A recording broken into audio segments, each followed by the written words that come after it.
الفاتحة.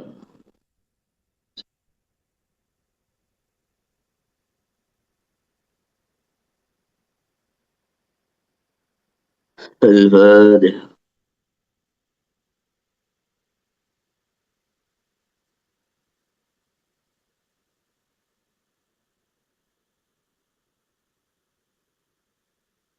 بسم الله الرحمن الرحيم. نحمده ونصلي ونسلم على رسول الكريم.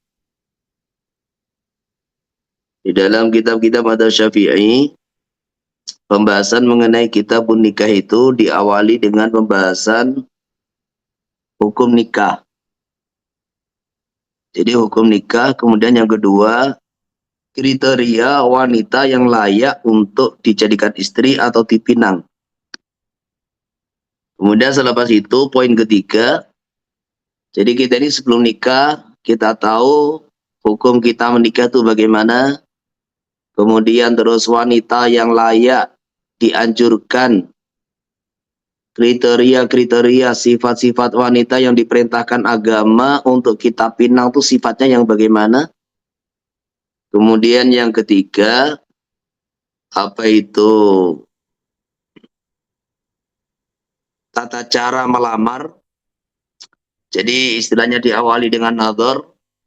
Selepas nadhar itu proses lamaran bagaimana. Nah, kemudian terus inti pembahasan yaitu akad nikah. Selepas akad nikah, maka ini ketika bicara akad nikah ini pembicaraan jadi panjang.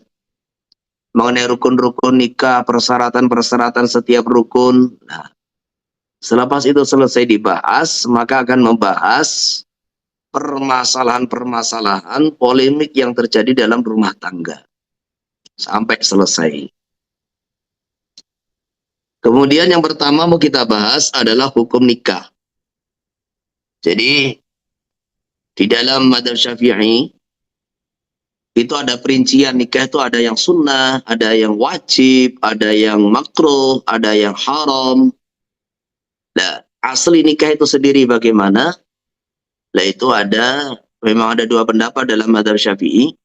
Pendapat yang diunggulkan, yang muktamad, yang masyhur, aslun nikah itu sendiri adalah mubah. Jadi aslun nikah itu adalah mubah. Ini pendapat yang muktamad. Kenapa nikah itu dihukumi mubah? Apa dasar dan alasannya? Karena nikah itu intinya kan kita menyalurkan syahwat kita di tempat yang halal itu. Nah itu binatang yang mengerjakan namanya kawin itu kan. Orang kafir juga nikah. Orang Islam nikah, orang kafir nikah. Maka sebagaimana makan, minum, tidur itu aslinya adalah mubah. Bisa menjadi sunnah itu kalau dikaitkan dengan agama. Maka begitu pula karena pernikahan itu yang mengerjakan bukan hanya orang Islam, maka pendapat yang muktamad nikah itu mubah. Bisa menjadi sunnah, bisa menjadi ada nilai pahala kalau disertai sifat-sifat yang nanti mau dijelaskan oleh musannif. Kemudian pendapat yang kedua, aslun nikah itu memang sunnah gitu loh. Jadi asli nikah itu sunnah. Kenapa ini? Walaupun jadi pandangan dari pendapat kedua ini benar, memang nikah itu yang mengerjakan tidak hanya orang Islam. Orang Islam mengerjakan, orang kafir mengerjakan. Tetapi banyaknya hadis. Jadi di Al-Quranul Karim, nikah itu disampaikan, difirmankan Allah dengan segot amar, fangkihu. Banyak pula hadis-hadis Nabi perintah untuk nikah. Bahkan banyak sekali beberapa hadis menjelaskan mengenai fadilah nikah. Jadi ada perintah nikah, ada fadilah nikah, juga baginda Nabi itu memarahi seorang sahabat yang dia punya kemampuan nikah kemudian tidak nikah. Maka ini ada hadis, tazawwaju tanasalu fa inni ubahi bikumul umam. An-nikahu sunnati faman raghiba an sunnati falaysa minni. Itu sampai siapa itu Syekh Zainuddin Al-Malibari yang nulis kitab Fathul Mu'in itu punya kitab ya dah Ihkamu Ahkamin Nikah. Di situ beliau banyak menyampaikan riwayat-riwayat mengenai hadis-hadis yang menjelaskan fadilah pernikahan. Maka walaupun ini secara madhab pendapat ini lemah, tetapi walaupun secara madhab pendapat ini lemah, tetapi secara dalil itu sangat kuat. Bismillahirrahmanirrahim. Kitabun nikah wa lughatan ad-dhamu wal wat'u. Secara bahasa arti nikah adalah kumpul dan jima. Wa min qaulul arabi tanakahatil asjar. Jadi ketika idza tamayalat wa dhamma ba'dha ila ba'din. Jadi termasuk ungkapan dalam bahasa Arab, ungkapan yang disampaikan orang Arab ketika ada pohon itu daunnya bertemu satu sama lain, ranting dan daunnya bertemu satu sama lain, sehingga seolah-olah itu jadi pohon yang rimbun begitu. Padahal itu banyak sekali pohon, banyak sekali batang pohonnya. Ketika tamayalat saling condong, saling bertemu antara daun satu dengan daun yang lain, daun satu dengan daun yang lain, maka ungkapan yang disampaikan dalam bahasa Arab tanakahatil asjar. Padahal pohon itu tidak pernah kawin gitu. Wasra'an aktun yatadammanu ibahata watin bilafdi inkahin atau tazwijin. Nikah adalah ini secara syar'i satu akad. Satu akad yang terkandung di dalamnya atau satu akad yang mengandung dihalalkannya wati dengan menggunakan lafaz inkah atau tazwid. Wa huwa haqiqatun fil aqdi majazun fil wati. Jadi kata-kata nikah ini diartikan akad itu adalah makna asli, makna hakikat. Kemudian kata-kata nikah diartikan jima itu majaz. Ya seperti dalam bahasa Indonesia kawin, dalam bahasa Melayu kawin. Nah itu status kawin di dalam KTP itu status kawin. Jadi kawin di situ maksudnya sudah menikah. Jadi untuk manusia kawin diartikan akad itu adalah makna asli, diartikan jima itu adalah makna majaz. Kama jabi fil Qur'ani wal akhbari wal mabad alai fi nikah khilul istimta'i al-lazim al-muaqqad bi mawdi ahadi zawjain. Nah, ini penting. Yang diakad dalam nikah itu apa? Yang diakad dalam nikah adalah halalnya istimta. Istimta itu adalah bersenang-senang entah dengan berjumbu, dengan ciuman atau dengan jima. Al-lazimi al-muaqqati. Maksud lazim itu maksudnya apa? Dengan adanya akad nikah, otomatis langsung istimta itu menjadi halal. Al-lazim itu maksudnya. Jadi dengan adanya akad nikah, dengan sahnya akad nikah, otomatis istimta itu menjadi halal. Lah, terus dibatasi sampai kapan? Istimta ini selama tidak ada perceraian, dibatasi sampai kematian salah satu dari suami istri. Wakila ainul mar'ati wakila manafiul bud'i. Satu pendapat yang lemah yang diakad adalah istri itu sendiri. Nah, di posisi istri itu makut alaih. Maka perhatikan, siapa yang wajib hadir dalam akad nikah? Yang wajib hadir adalah wali. Kemudian suami, calon suami, lah kemudian saksi. Jadi 4 orang ini yang wajib hadir di dalam akad nikah. Istri sendiri itu tidak wajib duduk di situ. Jadi istri tidak wajib duduk dalam majelis akad. Karena posisi istri itu sebagai makut alaih. Gitu. Sebagai yang diakad. Maka yang diakad itu apakah ainul mar'ah atau hilul istimta bil mar'ah. Nah itu ada perbedaan pendapat. Yang penting wanita itu ditakyin, ditentukan. Wakila yang ditaakat adalah manfaatnya farji. Wal aslu bi khilal kitab wa sunnatu. Dasar halalnya nikah adalah Quran hadis. Wa ijmal umat dan ijma' seluruh ulama. Wa surya min adi nabiyyi Adam sallallahu ala nabiyyina wa alihi wasallam. Wa istabara'ata bil jannah.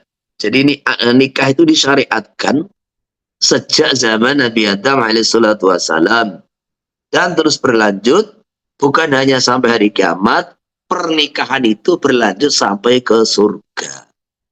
Jadi, salah satu kenikmatan dunia yang akan kekal sampai ke surga adalah nikmat jima. Bahkan itu di surga itu dilipat-lipatkan kenikmatannya, dilipat-lipatkan kekuatan laki-lakinya, juga dilipat-lipatkan itu jumlah istrinya. Inna ashabal jannatil yawma fi syughulin fakihun. Ini dalam surat Yasin ini, sesungguhnya penduduk surga di hari ini mereka bernikmat-nikmat dalam kesibukan mereka. Dalam kesibukan. Inna ashabal jannatil yawma fi syughulin fakihun. Sesungguhnya penduduk surga hari ini, di hari ini bernikmat-nikmat dalam kesibukan mereka. Maka kata Abdullah bin Abbas radhiyallahu anhu, di antara tafsir ayat ini adalah di antara kesibukan, kenikmatan kesibukan ahli surga, di mana setiap pagi mengumpuli 100 istri. Jadi itu satu pagi 100 istri, nggak tahu duhanya, nggak tahu duhurnya, nggak tahu malamnya, nggak tahu petang harinya. Allah wa qala al-atibah fa faidatu salasatun. Para dokter mengatakan faedahnya nikah ada 3. Haidun nasl, menjaga keturunan. Wa tafrigu ma yaduru ihtiba suhu, menumpahkan cairan yang akan membahayakan tubuh apabila ditahan. Wastifaul ladati wa tamattu'i, mendapatkan kenikmatan dan kesenangan. Wa satu yallati fil jannati yadhan, dan yang nomor 3 ini yang akan kekal sampai ke surga. Karena jima di surga sudah tidak berharap keturunan. Juga jima di surga bukan karena kaitan dengan kesehatan, tidak. Tapi jiwa di surga ini adalah mendapatkan kenikmatan. Makanya terkadang tuh ada orang, entah itu laki-laki, perempuan sama. Jadi ketika orang tuh sudah waktunya nikah, itu terkadang ya diajak konsentrasi, fokus, belajar itu nggak jalan. Nah, ketika dinikahkan yang tadinya sakit-sakitan, tadinya galau sakit-sakitan, ketika dinikahkan, maka hilang galaunya, hilang sakitnya. Nah ini, jadi diantara sumber penyakit itu apa? Orang sudah waktunya berhubungan, tapi ditahan. Nah, ini akan membuat penyakit. Jadi baik itu laki-laki, baik itu perempuan, maka termasuk di antara asbab penyakit kanker payudara atau apa itu, sebetulnya seorang wanita sudah waktunya dibuai, tapi karena alasan-alasan tertentu, alasan pendidikan, alasan apa, ditahan. Nah, disitulah akhirnya timbul penyakit. Jadi ini tafrigu ma yadurru ihtibasu ini tidak hanya terkhusus pada laki-laki, tapi juga baik laki-laki maupun perempuan. Maka ada hadis apabila wanita sudah waktunya nikah, sesuatu yang tidak bisa ditunda, yaitu wanita yang sudah waktunya nikah segera dinikahkan.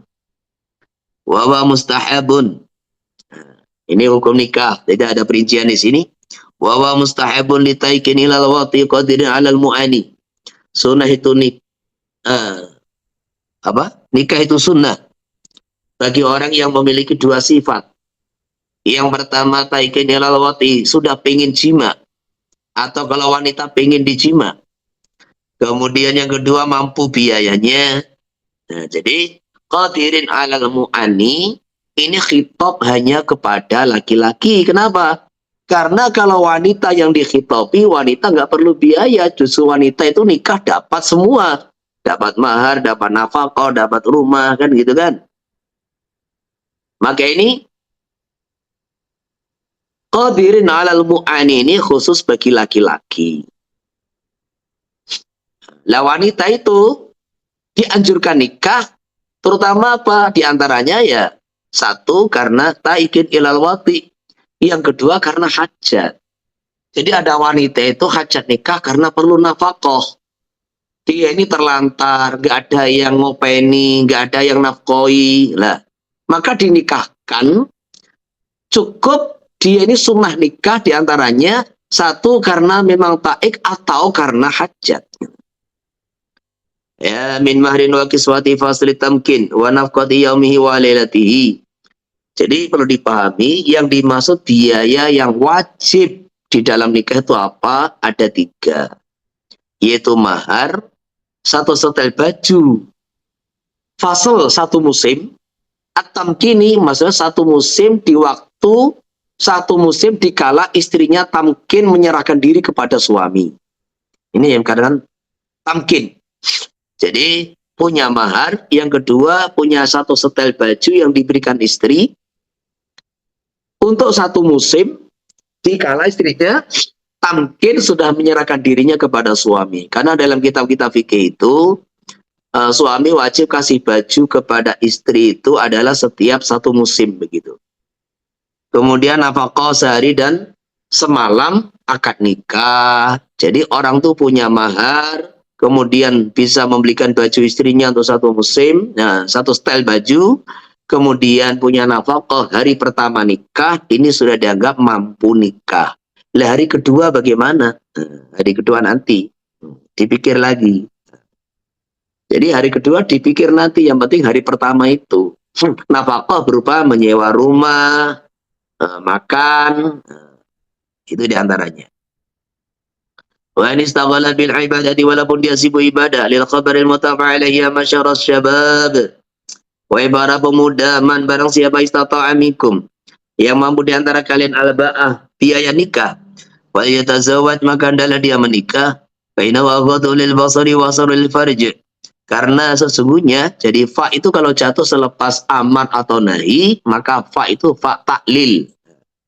Karena sesungguhnya nikah itu lebih membuat mata tertunduk, lebih memecamkan mata dari maksiat, dan lebih menjaga farji dari maksiat.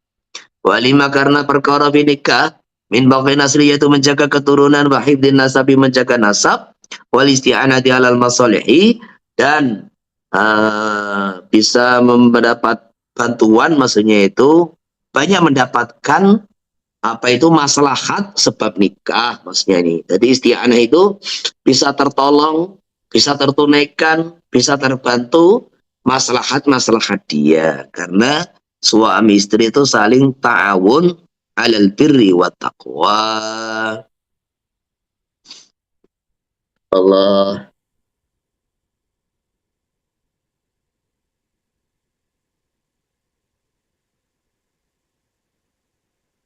Lawai gana taikon walam yajid al-mu'ana. Kalau dia ini pengen nikah, pengen wati tetapi tidak menemukan biaya, fal aula lahu tarkun nikah. Maka yang paling afdal bagi dia adalah meninggalkan nikah. Liqauli ta'ala wal yastafifil ladina la yajiduna nikahan hatta yughniyahumullahu min fadlih. Hendaklah menahan diri orang-orang yang tidak menemukan nikahan, tidak menemukan biaya nikah, sehingga Allah mencukupi dia dari anugerahnya. Walimafhumil hadisil madhkuri, karena mafhumnya hadis yang disebutkan di atas, yaitu man istata'a minkumul ba'ah. Kemudian wal yasir syahwatu bisawmi, adalah dia memecah syahwatnya, maksudnya itu melemahkan, itu bukan memecah, melemahkan syahwatnya. Adalah dia mengendorkan syahwatnya dengan cara berpuasa. Liqauli sallallahu alaihi wasallam tamamil hadisil madhkur, wa man lam yastati' alaihi bisawm, barang siapa tidak mampu biaya nikah, adalah dia puasa. Fa innahu law wija'un iqati'un, karena puasa baginya akan memutuskan syahwatnya. Fa lam tankasir bihi, kalau ternyata syahwat tidak kendor dengan sebab tidak pecah, tidak kendor dengan sebab puasa, tazawaja maka tetap dia nikah, wa tawakkala 'ala Allah, dan tawakal kepada Allah. Fa inna Allah karena satawani Allah Ta'ala ikut takafala birizki. Allah menjamin rizki lil mutazawiji bi qasdil afafi. Kepada seorang laki-laki yang nikah tujuannya semata-mata menghindari maksiat, menghindari perzinahan. Wala yaksiru bidawa kakafurin. Jangan sesekali menghilangkan syahwat dengan minum obat seperti kafur. Jadi kafur itu kafur barus itu. Dari tanah barus. Makanya hati-hati ya. Orang yang menelan kafur barus itu akan langsung impoten, hilang syahwatnya. Nggak bisa berdiri. Maka kalau punya anak kecil terutama jangan sesekali membiarkan itu ada kafur di lantai. Nanti ada cerita, orang itu nggak bisa berdiri, nggak bisa berdiri anunya itu impoten gara-gara riwayatnya dulu di masa kecil pernah menelan kafur barus. Maka ini diperhatikan. Li'annahu minal khisa. Karena menghilangkan syahwat dengan minum obat ini bagian dari khisa, yaitu mengebiri. Khisa itu mengebiri dengan memotong kedua telurnya. Fa'ingkasara bihi. Kalau dia ini menghilangkan syahwatnya dengan cara minum obat, nudirat fa'ingkata asyawatil kuliah haruma. Kalau yang dimaksud menghilangkan syahwat secara total, permanen, habil kuliah itu. Jadi minum obat untuk menghilangkan syahwat secara permanen, ya sekarang itu ada KB namanya vasek. Apa? Vasektumi, tubektomi itu apa itu? Dimana apa itu memutus syahwat, memutus aliran sperma, entah baik laki-laki atau perempuan itu, secara permanen, itu KB yang diharamkan. Wa illa, kalau tidak memutus syahwat secara permanen, bal yufattiruha. Jadi maksudnya itu, ya mengurangi, yufattiruha itu mengurangi syahwat, kuriya maka makruh. Wa mislu ada tafsili. Disamakan perincian di atas ya jadi berlaku. Iku berlaku utawi perincian di atas, itu berlaku fistimalil mar'ah syai'an yamna'ul habl. Seorang wanita yang menggunakan sesuatu yang menghalangi kehamilan. Baik karena ya tahu min asli. Kalau ini menghalangi kehamilan secara permanen ya haruma. Wa illa bi kana yubti'u. Tetapi kalau hanya menjarangkan, jadi mengatur jarak kehamilan, menjarangkan atau mengatur jarak kehamilan ya kuriya maka makruh kata bil i'ana. Jadi ini ada dua hukum yang sudah dibahas oleh musannif.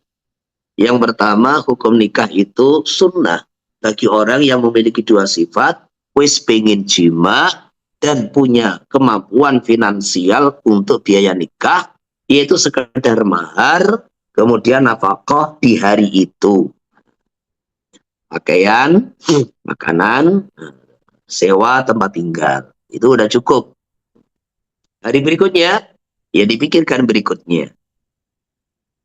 Jadi ada dua hadis. Yang pertama, ya marosyabab, ya masarosyabab. Kemudian yang kedua, yaitu apa? Ada seorang datang kepada baginda Nabi SAW. Maka ditanya oleh baginda Nabi, kamu nikah belum? Belum ya Rasulullah. Punya budak wanita enggak? Enggak ya Rasulullah. Loh, kamu tuh tak lihat punya kemampuan finansial, maksudnya kamu tuh orang berkecukupan. Istri enggak ada, budak enggak punya, maka kami ini syaiton. Nah, sampai seperti itu baginda Nabi SAW. Jadi orang yang punya duit, orang duitnya itu lancar, hartanya lancar, kok tidak punya tempat untuk melampiaskan syahwatnya, itu nanti akan dijadikan sebagai permainan setan seperti itu. Jadi permainan sama setan. Akhirnya maksiat. Nah, sudah akhirnya maksiat gitu. Kemudian yang kedua, perincian kedua, bagaimana hukumnya menikah bagi orang yang pengen tetapi nggak punya bekal. Nah, di sini dijelaskan afdolnya jangan nikah. Kenapa? Karena nikah itu ada tuntutan tanggung jawab terhadap anaknya orang lain, yaitu istri dan anak-anak dia itu. Itu kan anak orang lain itu. Jadi kalau dia ini dalam kondisi, ini bicara syariat kan gitu kan. Kalau dia ini kondisinya nggak punya bekal, kok memaksakan diri pengen nikah, nanti dikhawatirkan itu loh, dikhawatirkan akan mentelantarkan anak orang lain, mentelantarkan istrinya. Maka sebaiknya tidak nikah. Terus bagaimana solusi bagi dia? Ini sahabatnya sudah sampai ubun-ubun, tetapi kok afdolnya tidak nikah gitu. Maka dikendorkan itu sahabatnya dengan cara puasa, yaitu mengurangi makan. Karena orang yang kondisi lemas, kondisi itu dia puasa, itu nanti minimal syahwatnya itu akan terkendali begitu. Dan tidak boleh memakai obat-obatan. Perinciannya, kalau memakai obat-obatan untuk melemahkan syahwat itu menjadikan permanen dia tidak bisa syahwat, ya haram, baik laki-laki maupun perempuan. Jadi alat-alat KB itu kalau menjadikan orang tidak punya syahwat sama sekali, baik laki-laki perempuan, itu haram. Tapi kalau mengurangi, nah itu makruh. Jadi KB itu aslinya makruh. Maka kita lihat para ulama-ulama, para kiai nggak ada yang KB. Karena apa? Wong sabda Nabi, tazawwaju, tanasalu, tanakahu, tanasalu, fa ini ubay bikumul umam. Nikahlah kalian, beranak pinalah kalian. Nah, tazawwaju alwalud alwadud, nikailah wanita yang banyak anaknya. Jadi banyak anak itu anjuran agama Islam. Sedangkan membatasi anak itu adalah programnya orang kafir untuk meminimalkan jumlah umat Islam. Maka inilah ujian kita. Jadi jangan sampai orang itu membunuh anak karena khawatir nggak bisa kasih makan. Di Al-Quran itu jelas, wala taqtulu auladakum khasyata imlaq. Jangan kau bunuh anak kalian karena khawatir kelaparan. Gitu. Setiap anak itu lahir membawa rezeki masing-masing. Jadi setiap anak yang lahir ke dunia itu bawa rezeki masing-masing. Jangan orang itu KB membatasi anak, alasannya khawatir nggak bisa kasih makan. Ini satu sikap, satu tindakan yang betul-betul tidak dibenarkan dalam agama. Nah, lain dengan masalah kesehatan. Jadi istrinya itu masalah kesehatan. Kalau dia ini sering melahirkan, nah maka akan terjadi begini-begini itu beda lagi. Apalagi sesar. Karena orang tuh yang sesar di belah perutnya itu ada batasnya. Jangan sampai dia hamil lagi di bawah 3 tahun, itu nanti akan membahayakan nyawa ibunya. Nah, itu beda lagi. Nah, beda lagi. Maka al-hukmu yaduru ma'al illah. Jadi hukum itu bisa berubah sesuai alasan dan kondisinya. Lawa in kana ghairu taikin bil waqti wa ghairu qadiril lil mu'ani. Nah, ini dua-duanya nggak ada. Kalau tadi bekal ada, kepinginan jima ada, bekal tidak ada. Lah sekarang tuh dua-duanya tidak ada. Jadi pengen jima, ya belum pengen. Biaya yang nggak ada. Famakruhun maka makruh.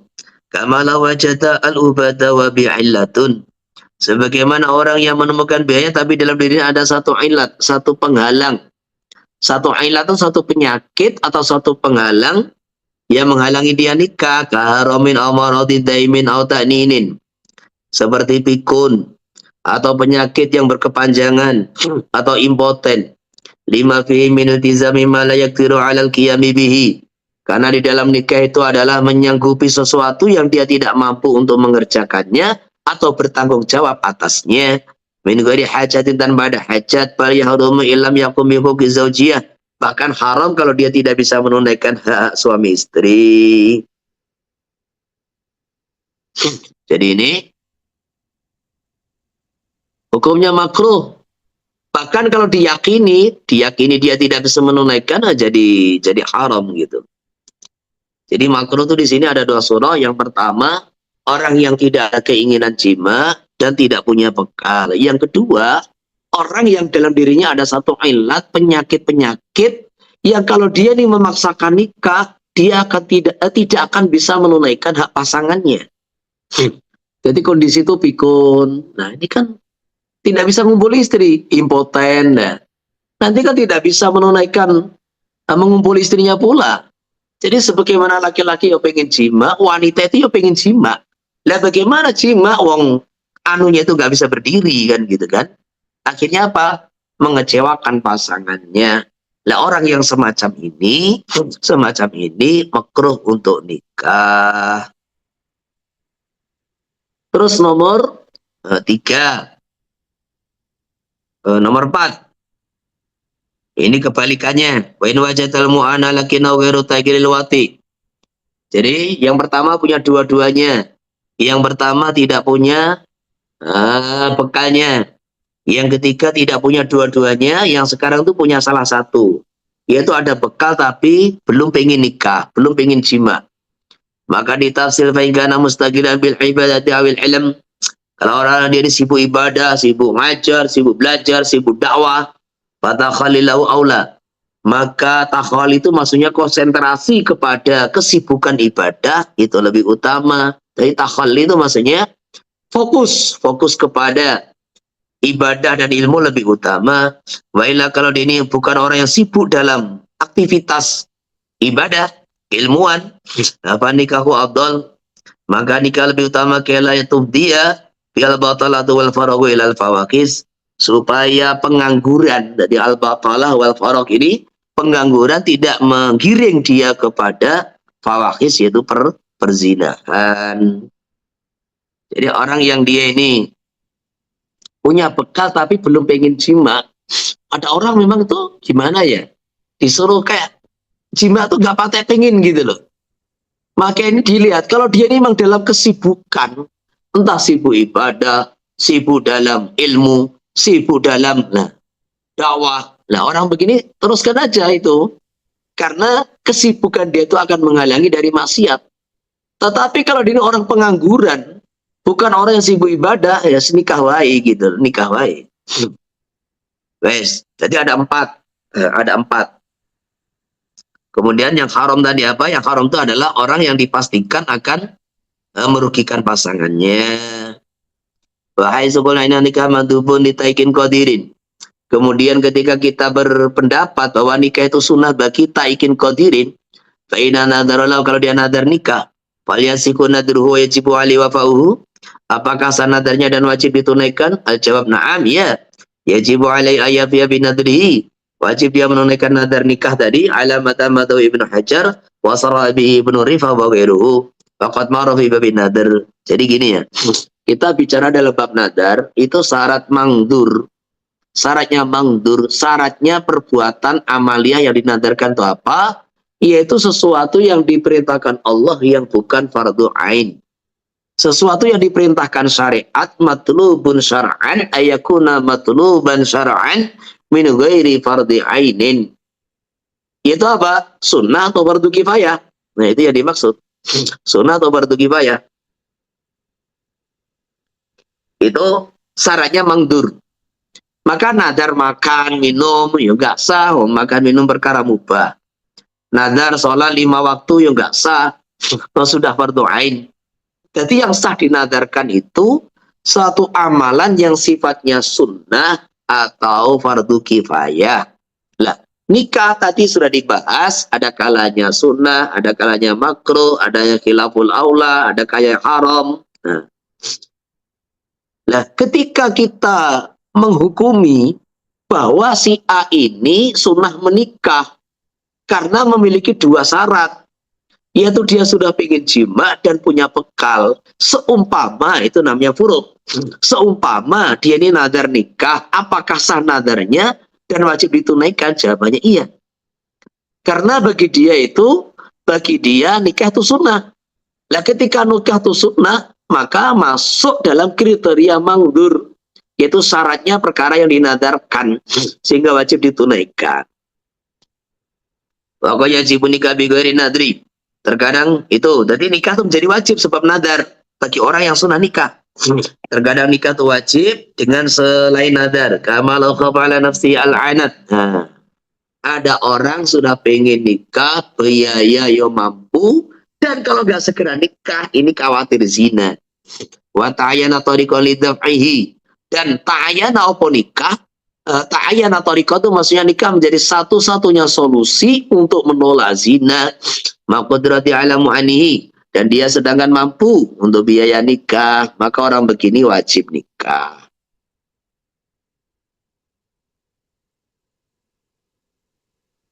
Tapi sebetulnya kita ini kalau bicara nikah itu, di lapangan itu, seawam-awamnya umat Islam itu, seawam-awamnya di lapangan umat Islam itu, dia ini nikah tuh, ben halal kan gitu kan. Jadinya mau nikah ya biar cepet halal, biar halal kan gitu kan. Lah nikah biar halal itu berarti sudah satu niat yang mampu, satu niat yang apa itu diperintahkan dalam syariat. Nah, sehingga itu sudah menjadikan pernikahan itu jadi sunnah gitu. Itu seawam-awamnya orang. Udah, ini sebelum naik poin kedua, ini tidak boleh keluar dari pembahasan. Dalam bab hukum nikah, ada yang tanya enggak? Hukum nikah ada yang tanya enggak?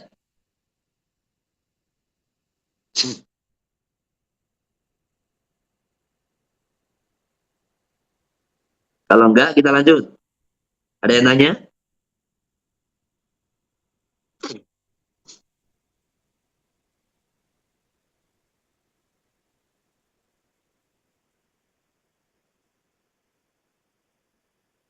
Faslun fi sifatil matlubah fil mankuhati.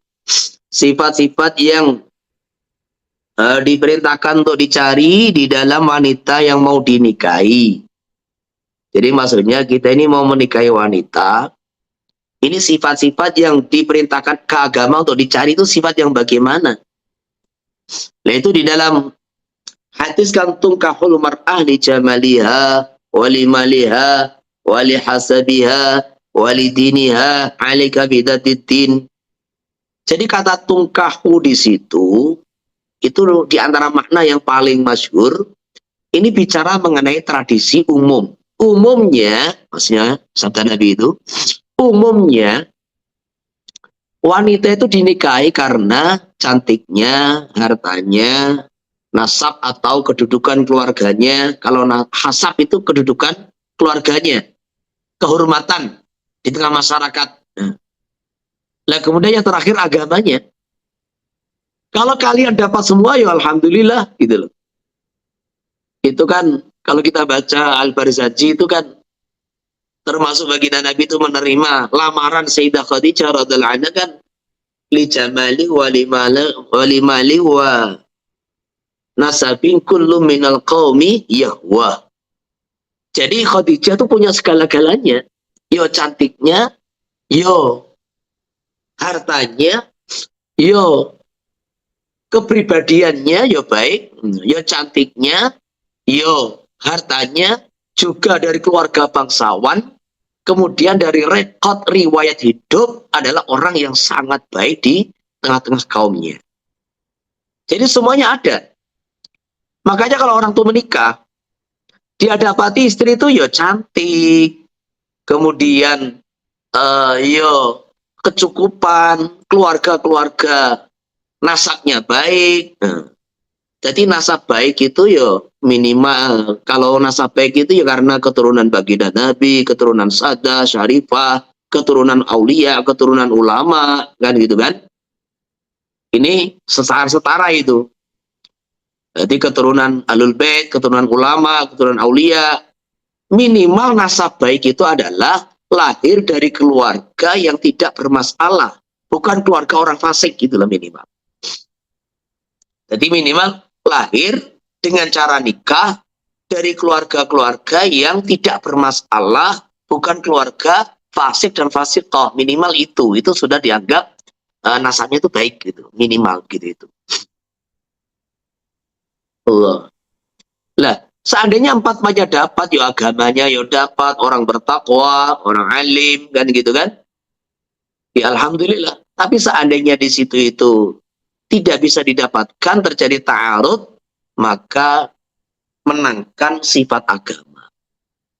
Jadi istilahnya itu agamanya diprioritaskan. Alaika bidatiddin. Orang yang nikah pertimbangannya hanya karena kecantikannya, dia akan kecewa ketika face istrinya berubah, selepas punya anak 1, 2, 3, ternyata nggak cantik lagi, dia akan kecewa.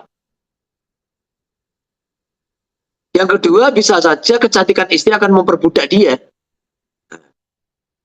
Orang yang nikah karena nasabnya, Ini terkadang tuh hina di tengah keluarga istrinya, gitu kan. Orang yang nikah karena hartanya juga begitu, dia tidak punya harga diri di depan istrinya karena arijal qawwamuna 'alan nisa.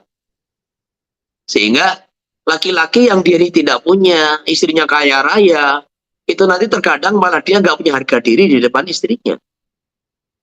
Maka jadikan pertimbangan inti dalam nikah itu adalah agama. Wa nikahul mar'ati dayyina aula min nikahil fasiqah. Menikahi wanita yang dayyinah. Apa itu dayyinah? Yang baik agamanya, yaitu orang yang bertakwa, lebih utama dari menikahi wanita fasiqah, yaitu yang suka berbuat dosa. Walau bighairi nabi zina, walaupun fasiknya bukan selain zina. Bila kabaril muttaba alaih wadfar bidadidin dari badyadak, maka dapatilah wanita yang baik agamanya. Kalau enggak, kamu akan hina. Iftaqarat, kamu akan jadi fakir. Apa kedua tangan kamu? Iftaqarat, iftaqarta gitu aja. Keliru ini. Jadi iftaqarta, akan fakir sopo sira ilam taf'al, kalau kamu tidak berbuat. Wa dayyina ya allati tujadu fi sifatul adalah. Ya mestinya adalah wanita-wanita yang memiliki sifat adalah. Apa sifatul adalah? Orang yang baik agamanya. Biala tertakiba ala kabiratin, tidak pernah mengerjakan dosa besar. Wala tusirra ala sahiratin, juga tidak terus-menerus dalam dosa kecil. Ini pentingnya.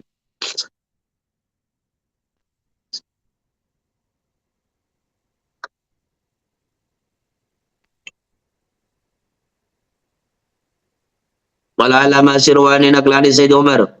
Ya taradadana fi dayinatin wa fasiqatin ya'lamu. Au yalibu ala dhani an tazawwaja biha yakunu sabali zawali fiskiha. Lah ini. Ini ada satu pembahasan mengenai menikahi wanita yang hijrah. Nah, ini penting ini. Menikahi wanita yang hijrah. Pilih mana? Nah, pilih mana? Ini menikahi orang yang memang sudah jadi.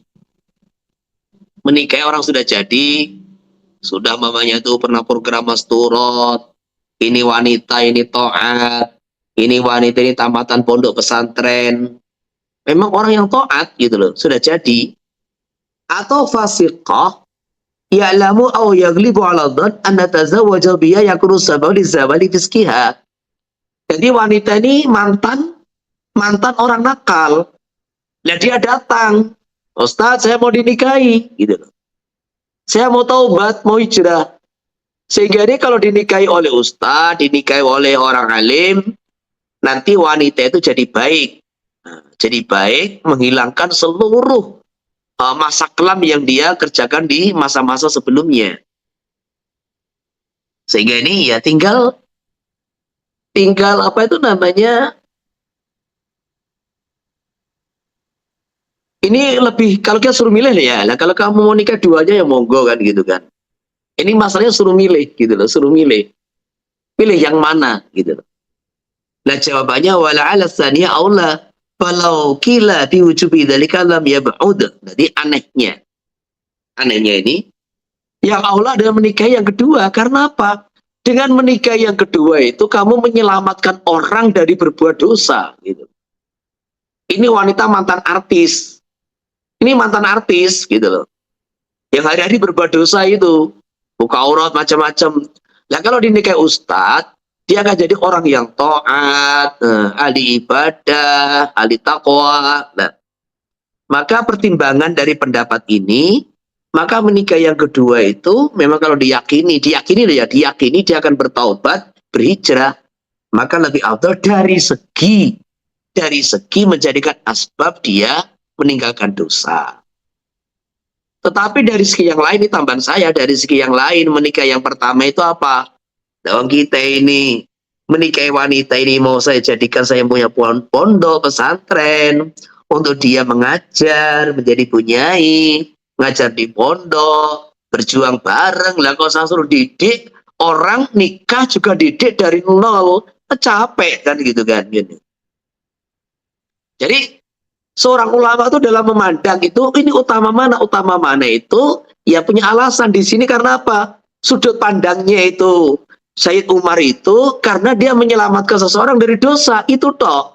Nah, sedangkan kita menikahi seorang wanita yang sudah jadi, tamatan pondok, hafidhah, alimah, ini pertimbangannya apa? Karena kita punya tanggung jawab besar.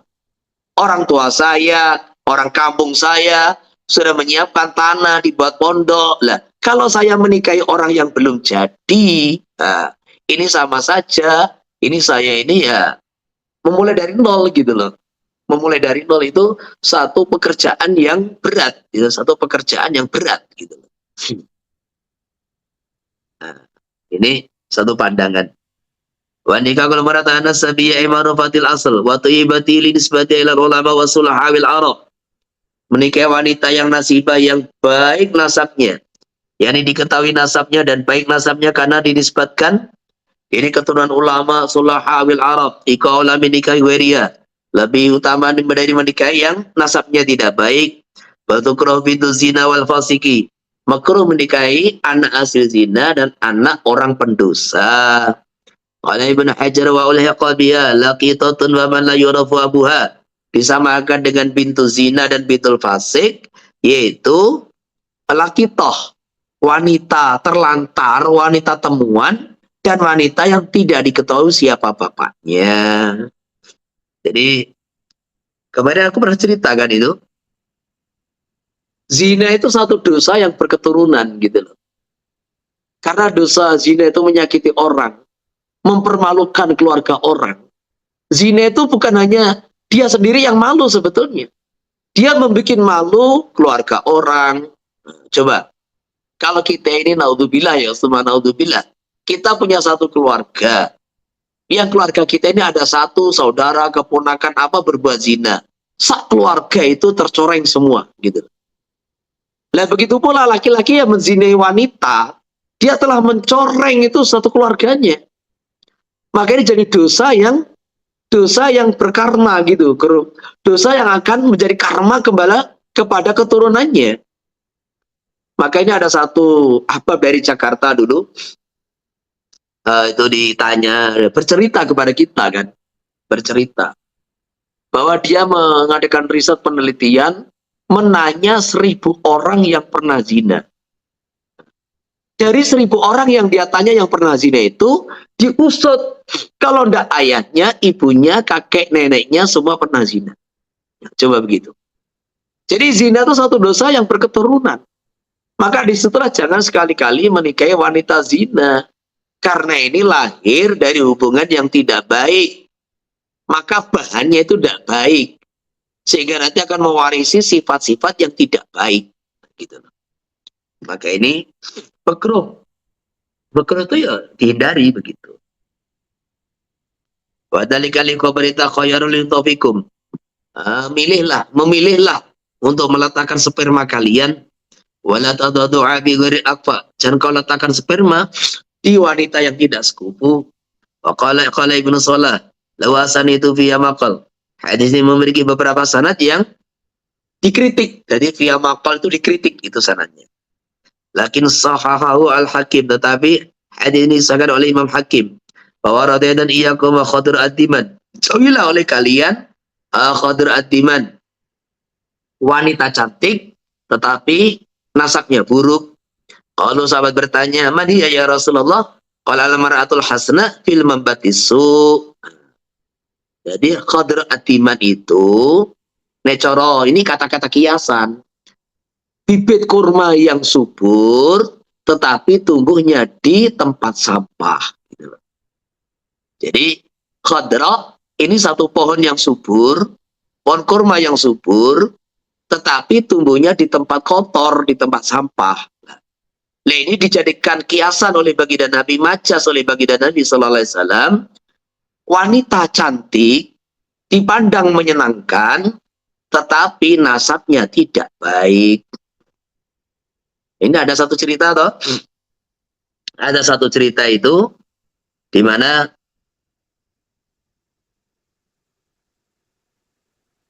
seorang sahabat gitu mengadu kepada baginda Nabi sallallahu alaihi wasallam, "Ya Rasulullah, inna imraati la tarutu yadala bisiha." Istri saya tidak pernah menolak siapa aja yang menyentuhnya. Maka Nabi sallallahu alaihi wasallam, "Talikha." Ya, kamu ceraikan. Tapi sahabat tadi mengatakan, "Ini uhibbuha, aku kadung mencintainya," gitu loh. Ya sudah, amsikha wa biha ma biha. Ya, kalau kamu memang mencintai, ya kamu pertahankan, tetapi itulah kondisi istri kamu itu ada cacatnya gitu. Jadi memiliki istri cantik, keturunan tidak baik, itu rentan untuk selingkuh. Gitu. Istri cantik, dari nasab yang tidak baik, apalagi riwayat keluarganya, keturunan atas itu, keturunan ke atas itu, nasab ke atasnya itu, pernah selingkuh, apalagi pintu zina. Itu rentan kalau dia tidak taubatan nasuha, rentan akan terjadi perselingkuhan. Gitu. Makanya ini, jangan menikahi wanita cantik tetapi nasabnya buruk. Nanti akan jadi si malakama. Ketika dia tidak benar, tidak menjaga kehormatan keluarga kita, mau diceraikan sayang cantik, nggak diceraikan makan hati. Nah gitu loh, jadinya seperti itu. Wanita kalau maratil jamila aula min ghariha. Menikahi wanita yang cantik lebih baik dari yang lain. Liqaul Hakim An-Nasa'i, khairun nisa man tasurruhu idza nadara wa tuti'uhu idza amara wa la tukhalifu bi nafsiha wa malihi bima yakrah. Sebaik-baik wanita adalah wanita tasurruhu yang menggembirakan suaminya ketika dia melihatnya, wa tuti'uhu idza amara, dan mentaati suaminya ketika dia memerintahkannya, wala tukhalifu, dan tidak melanggarnya di dalam kehormatan dirinya, harta suami, dengan perbuatan yakrah yang suami tidak menyukainya. Jadi wanita tuh diantara dilihat menyenangkan itu apa? Ya ketika cantik gitu loh. Ini satu pertimbangan. Jadi kalau ada dua pilihan, satu lebih cantik, satu tidak, ya memilih yang lebih cantik kan gitu. Kalau ada pilihan. Wa nikahul mar'alati minal qarabatil ba'idah. Menikahi wanita yang dari kerabat yang jauh, anu dari suami, calon suami, miman fisa nasabi, yaitu wanita-wanita dalam masih satu nasab. Allah minal qarabatil qaribah, lebih utama dari kerabat yang dekat, wa minal ajnabiyah, daripada yang tidak ada hubungan kerabat. Lidawi syawati bil qaribah, karena lamanya sawah dalam wanita yang terlalu dekat, kerabat yang dekat, fayajil waladun nahifan, maka anak akan lahir dalam kondisi kurus. Wa nikahul ajnabiyya aula minal qarabatil qaribah, menikahi ajnabi lebih baik daripada kerabat yang dekat. Jadi ada 3 tingkatan ini. Ada qarabah ba'idah, ada ajnabiyah, ada qarabah qaribah. Jadi selagi kalau orang dulu itu menikahi wanita itu adalah mengumpulkan tulang yang berserakan gitu. Maksudnya apa? Kita ini menikahi kerabat yang jauh itu supaya terjalin kembali silaturahim gitu. Jadi 2 fungsi, iyo menikah, iyo merekatkan kembali silaturahim. Maka qarabah yang ba'idah itu lebih utama daripada ajnabiyah yang sama sekali antara suami istri tidak ada hubungan kerabat, famili nggak ada. Nah, yang poin ketiga, qarabah qaribah, terlalu dekat.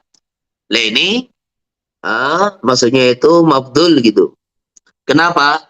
Karena menikahi kerabat terlalu dekat itu istilahnya dari segi kesehatan, dari pandangan kedokteran, itu nanti hasrat syahwat itu tidak sampai puncak atau maksimal tuh enggak gitu. Enggak sampai. Nah ketika orang berhubungan, hasrat syahwatnya itu enggak sampai maksimal, itu nanti biasanya terkadang itu anaknya itu lahir ya kurus atau apa. Tapi ini juga tidak pasti enggak.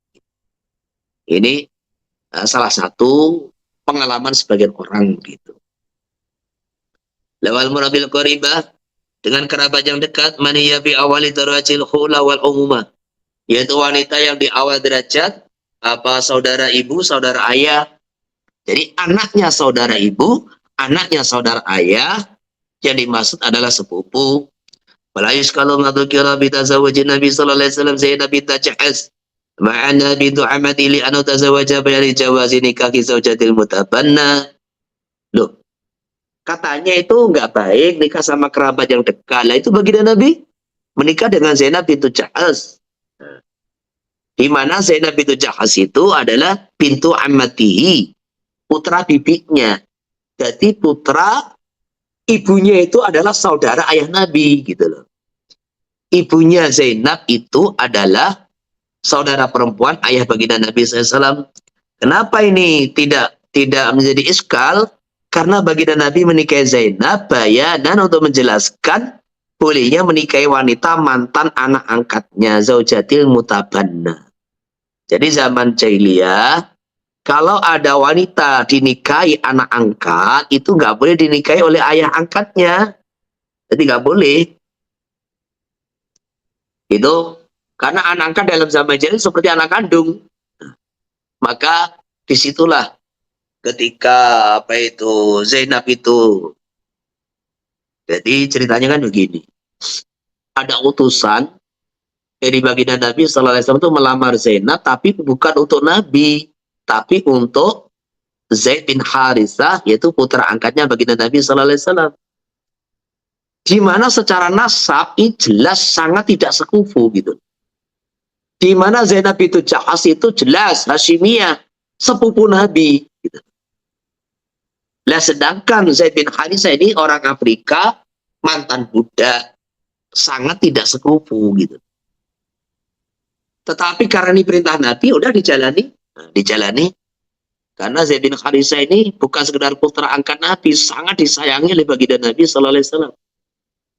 Tapi karena ini pernikahan itu segi nasabnya nggak seimbang, maka terjadi kurang keharmonisan dan ya goncanglah rumah tangga itu. Akhirnya Zaid bin Harithah radhiyallahu an mau menceraikan. Oleh baginda Nabi, amsik alaika zaujak wa taqillah. Sudah kamu pertahankan, tapi tetap tidak bisa. Ya udah cerai. Lah ketika selesai masa iddah, ya, walamma qada zaitu minha wa tara zawwajnakaha. Jadi satu-satunya istri Nabi yang dinikahkan tanpa wali, langsung yang menikahkan Allah dari atas langit ketujuh adalah Zainab bintu Jahas. Maka selepas turun ayat ini, zawwajnaka likai la yakuna 'alal mu'minina harajun fi azwaji ad'iyaihim idza qadaw minhunna watara.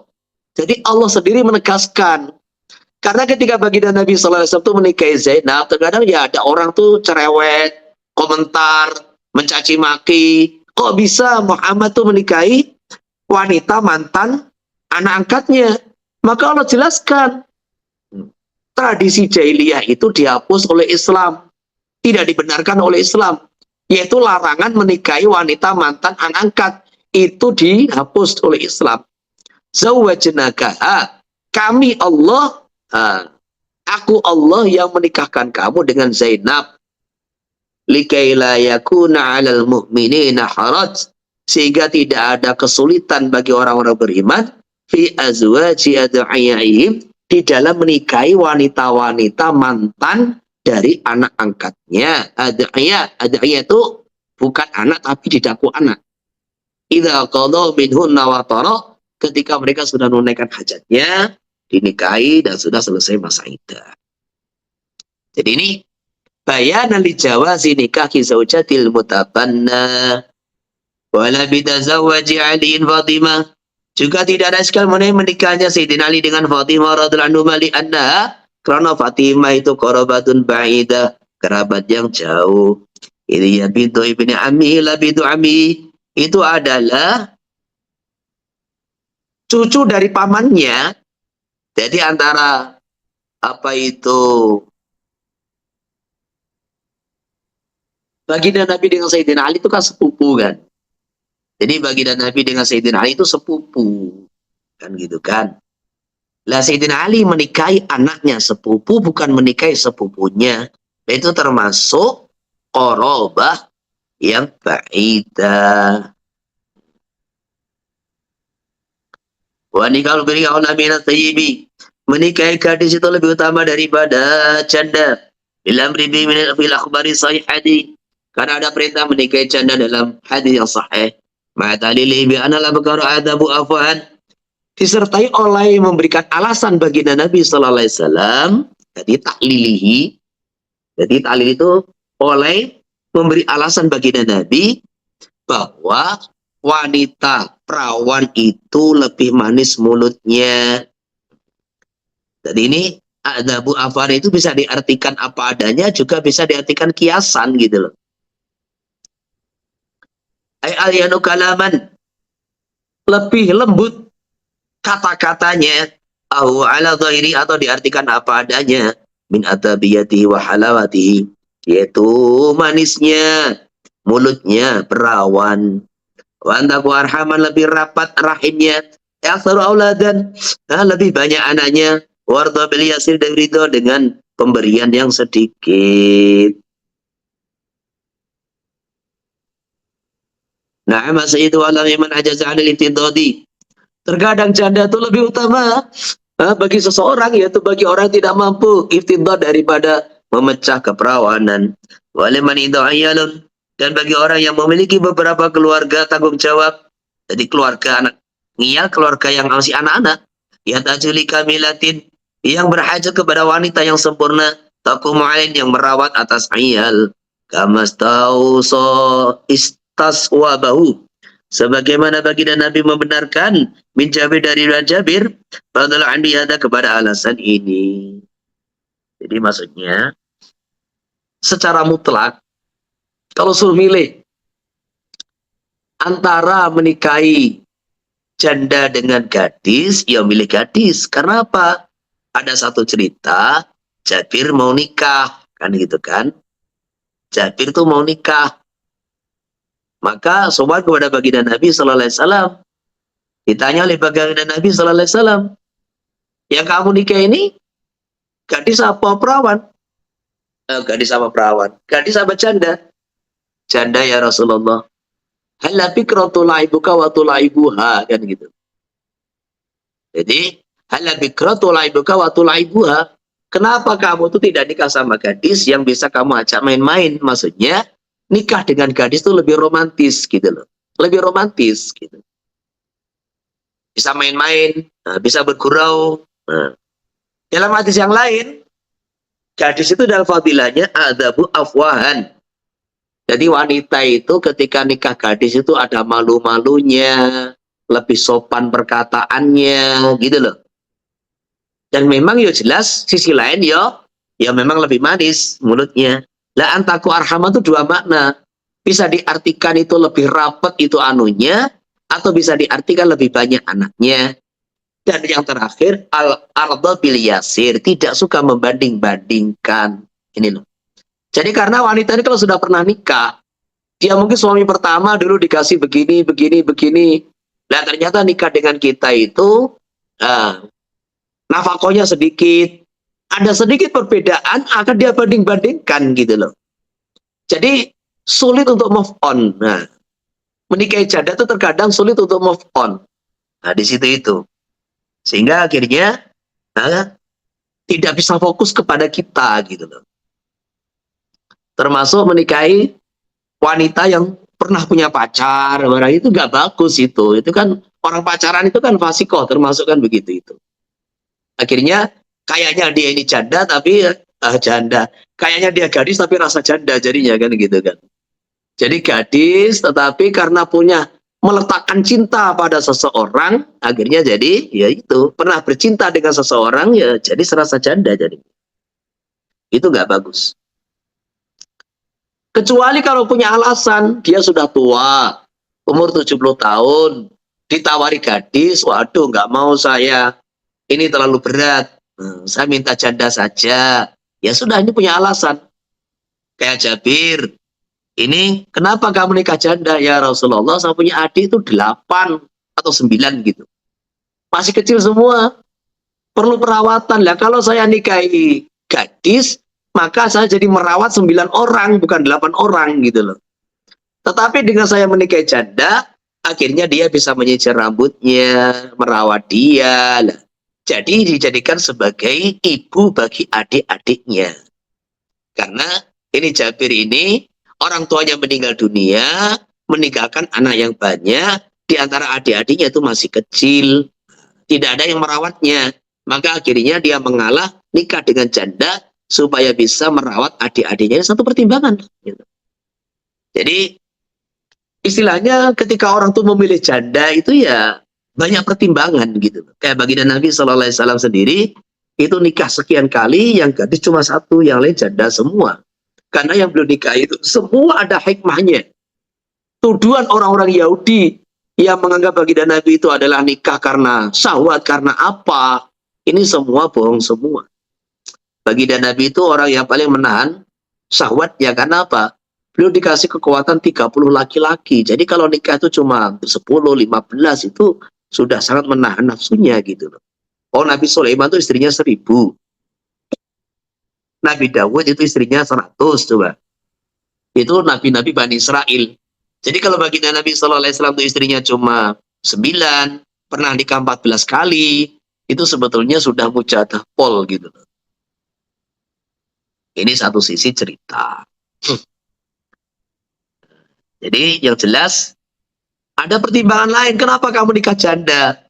Ya, saya ingin dekat dengan baginda Nabi SAW di akhirat, yaitu merawat janda dan anak-anak yatim. Ini yang satu pertimbangan yang baik gitu.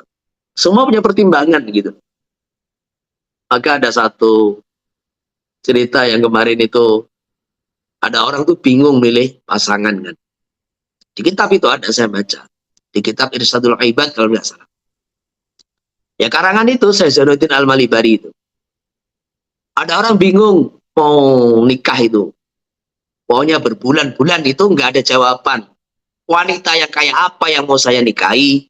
Nah, akhirnya dia karena bingung, sudah besok pagi, siapa yang saya temui, itulah saya minta musyawarah dengannya. Akhirnya ketemu orang gila. Jadi ketemu orang gila, bingung dia. Ini mau minta nasihat, ketemu orang gila, membawa pelepah pisang, ditekuk-tekuk, kemudian jadikan kuda lumping begitu. Dicegarlah, udah nadar begitu. Akhirnya, Pak, berhenti. Maka apa kata dia? Hei, nyingkir, jangan ganggu kuda saya kamu. Enggak, saya ada masalah ini. Apa? Saya ini berbulan-bulan bingung nih mau cari jodoh ini. Bisa kasih nasihat? Ah, gitu aja nggak bisa. Mudah itu. Al-mar'atu thalatha. Laka, au alaika, au lalaka wala alaik. Nah, sudah gitu dong. Gimana kamu ngomong apa ini? Wanita itu ada 3. Satu, manfaat untuk kamu. Yang kedua, merugikan kamu. Yang ketiga, yo 50-50. Yo, nggak terlalu manfaat. Full juga nggak merugikan full gitu. Maksudnya, wanita yang manfaat untuk kamu itu nikahilah gadis. Lah wanita yang akan merugikan kamu ini secara pandangan dunia, maksudnya bukan pandangan akhirat, adalah menikahi janda yang punya anak gitu loh. Jadi janda punya anak itu tidak tahu cintanya tinggal berapa persen. Wong dia ini mantan orang tuh sudah tidak sulit move on, kemudian punya anak, kita ini ngerawat orang sudah bawa anak. Jadi ini nggak maksimal itu cintanya itu nggak maksimal gitu. Lah yang lalaka walalik adalah janda yang tidak punya. Maka heran, kami itu loh orang gendeng kok kisah kasih nasihat. Tahu enggak saya? Saya ini orang alim, dipaksa jadi qadhi, nggak mau. Satu-satunya menghindar ya pura-pura gila. Ini orang dulu. Allah. Wala wilayah yang sana ala yuzawija bintal bikr, dan sebaliknya disunahkan bagi ayah tidak menikahkan wanita yang gadis ilaman min bikrin, kecuali laki-laki perjaka lam yatazawwad qattu, yang belum pernah menikah sama sekali, li'anna nufusa jubilat alal inasi bi awwali malufin, karena jiwa seseorang itu dicondongkan, maksudnya itu memiliki karakter, memiliki jiwa seseorang itu punya tabiat, yaitu terkesan dengan cinta pertama. Maksudnya terjemahnya begitu, al-inas bi awwali ma'lufin, orang itu akan terkesan dengan cinta pertama. Walayu Nabi tidak bertentangan dengan arahan ini, mata qararami nadabil bikr walau lisaibi, walaupun bagi laki-laki yang sudah pernah menikah, Liana dzalika fima yusanu li zauji, karena pembahasan di atas adalah apa yang disunahkan bagi suami, wala sedangkan pembahasan ini fima yusanu lil wali, apa yang disunahkan bagi wali. Jadi ada cerita yang saya kupas kemarin masalah hadis Ummu Zar'in Abi Zar'in itu. Jadi wanita ini Ummu Zar'in itu nikah 2 kali. Suami kedua itu lebih perfect, lebih sempurna fisiknya, nafkahnya, semuanya. Tapi apa kata Ummu Zar'in?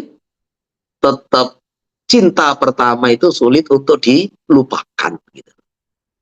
Jadi inilah resiko menikah dengan orang yang sudah wanita yang sudah menikah gitu. Wa yusanu kanwa wadudan waludan. Jadi wadudan itu wanita yang apa itu respect kepada suami ya, gitu. Cintanya itu tinggi.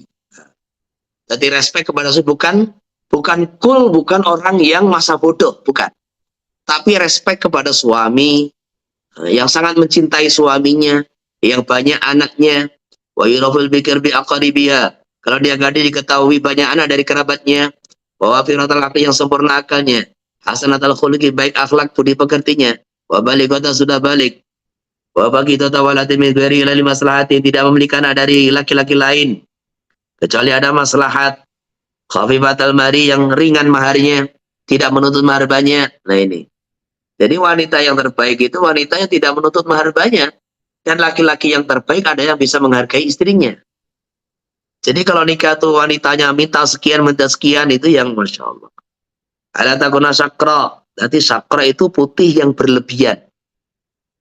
Wala tatata mutallikin laha ilaihi ragbatun aw aksuhu. Dia ini wanita yang diceraikan suaminya. Ilaihi ragbatun laha ilaihi ragbatun. Lah itu kedua ini wanita ilaihi kepada mutalik ragbatun masih mencintainya.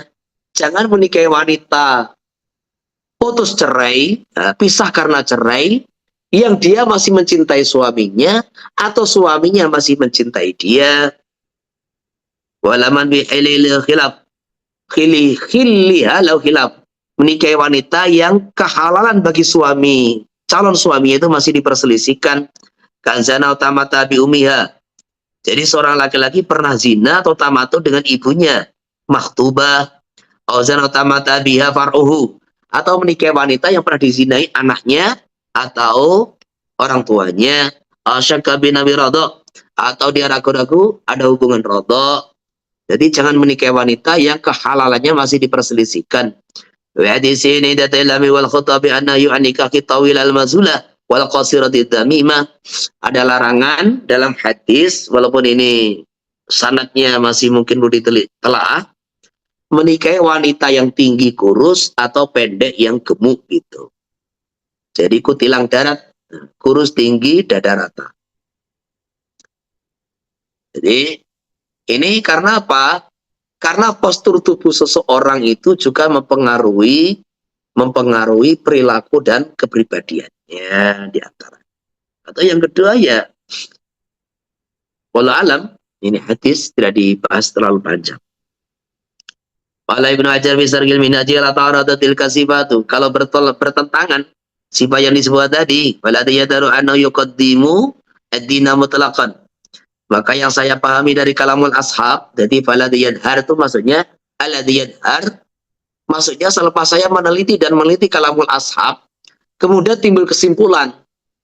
Kesimpulan yang saya gali, saya teliti dari kalamul ashab alladhi yadhar, itu yang di dalam kitab Fathul Mu'in, falladhi istadharahu syaikhuna. Jadi di Fathul Mu'in ada kata-kata falladhi istadharahu syaikhuna, lah itu bahasanya alladhi yadhar. Itu adalah selepas beliau meneliti kalamul ashab, kalam daripada ulama-ulama madzhab Syafi'i, maka timbul satu natijah kesimpulan. Lah kesimpulan itulah alladhi dhaharali. Jadi seperti itu. Yaitu dia harus mendahulukan agama mutlak. Kalau agamanya sama, akalnya. Wa husnal khuluqi. Kalau sama-sama berakal, agama baik, akalnya baik, cerdas, baik akhlaknya, sumal wiladah, yang banyak anaknya. Kemudian asyrafiyatan nasab, nomor berapa? Nomor 4 baru kemuliaan nasab. Sumal bikarah, kemudian keperawanannya, sumal jamal kecantikan.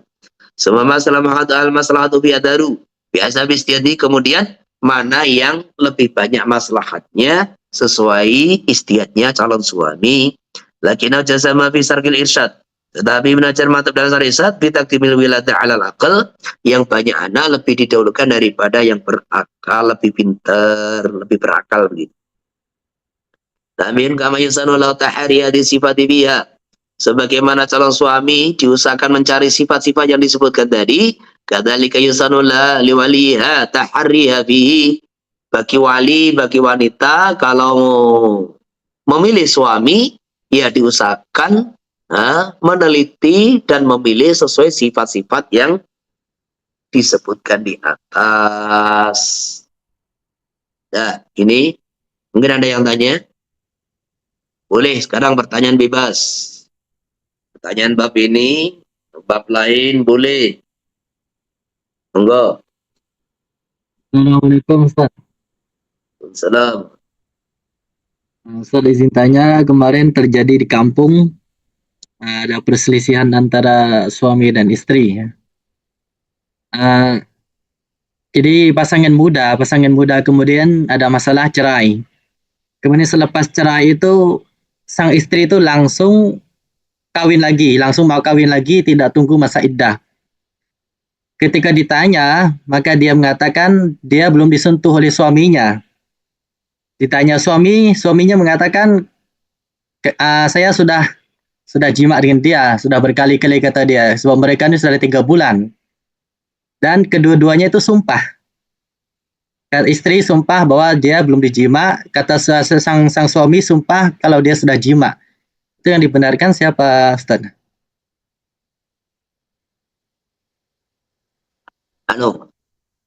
Jadi coba ini, sebentar kita cari di kitabnya sebentar ya. Sebentar ya, 2 menit kita cari dulu. Ini, jadi si istri itu mengingkari lah suami mudda'i. Kan gitu kan? Kalau kita kembali kepada kaidah al-aslu adam kan gitu kan. Jadi kalau masing-masing itu nggak punya saksi, ya al-aslu adam. Tetapi kita lihat dulu apa itu.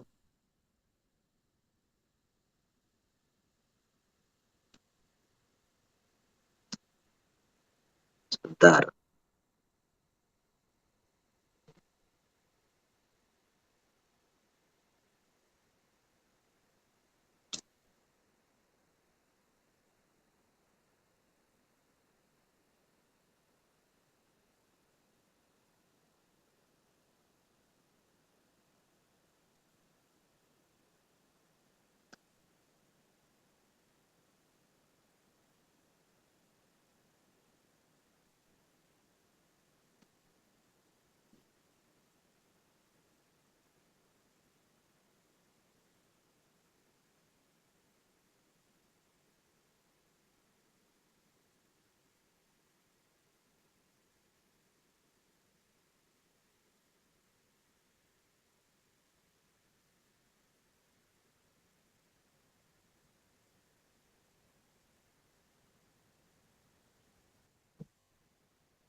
Nah, ini. Itu bisa dibuka di halaman 285. 285 Tafsir Juz 4. Sama kitab yang sama ini. Di halaman 285. Wa idza da'a dukhulahu 'alaiha litasbuta al-'iddah idza talaqaha. Suami mengaku telah dukhul dengan istri supaya berlaku iddah ketika dia menceraikan. Wa raja'atu idza kana talaqu raj'iyan, dan juga supaya berlaku rujuk ketika tolaknya tolak raj'i. Jadi suami mengaku dia sudah menjima istrinya. Jadi supaya apa? Supaya ada iddah. Yang kedua, supaya dia bisa merujuk ketika tolak raj'i. Law ankaratuhu hiya li alla yakun 'ala iddatun wa la tasbutu law raj'a. Si istri mengingkari adanya dukhul. Supaya apa tujuannya? Tidak berlaku iddah dan juga tidak berlaku raj'ah. Nah, di sini wa qama syahidan 'ala iqrariha. Wa qama syahidan 'ala iqrariha bidukhul. Nah, maka di sini suami harus punya saksi bahwa wanita itu pernah mengakui adanya dukhul. Maka lam yafi al-halifu ma'hu li'annahu laysal qasduna al-mal bal aida wal jihah wa maka nagadak la budda fi min rajulin. Jadi selama suami itu tidak punya saksi, tetap itu yang dimenangkan perempuan. Ini ada di halaman ini, juga ada di halaman sebentar ini bab sodak juga berlaku di situ.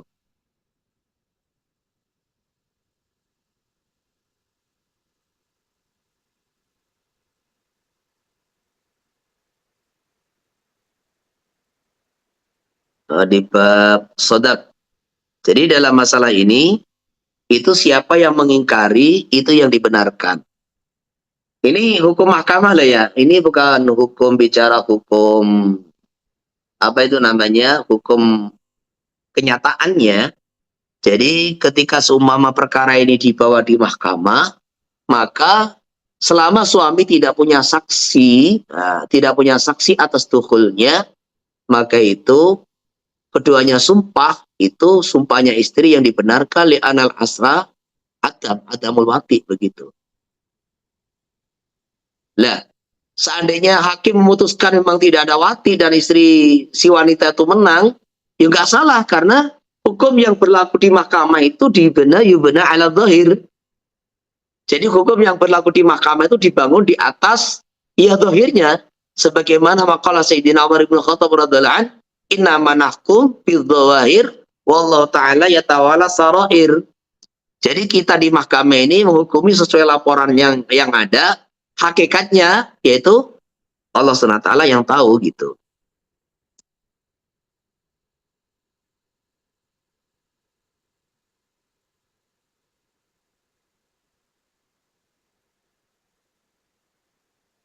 Cukup? Coba ini tak carikan yang lebih sore lagi.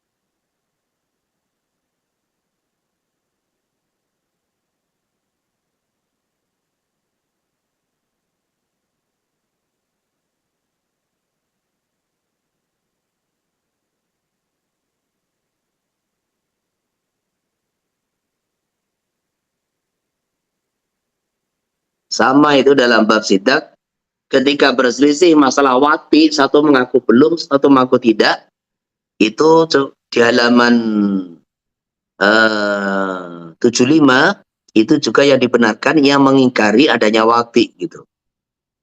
Jadi yang mengingkari adanya wati. Oke, yang lain cukup ya?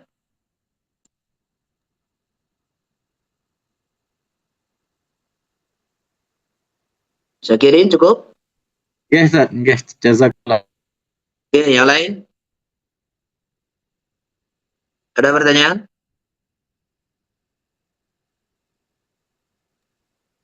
Afwan, Kiai. Ya gimana, Izin Dede? Yang mau menikahkan orang ini? Iya, Kiai. Ini kan yang saya nikahkan adik, Kiai. Itu perlu dijelaskan adik saya atau tidak pakai?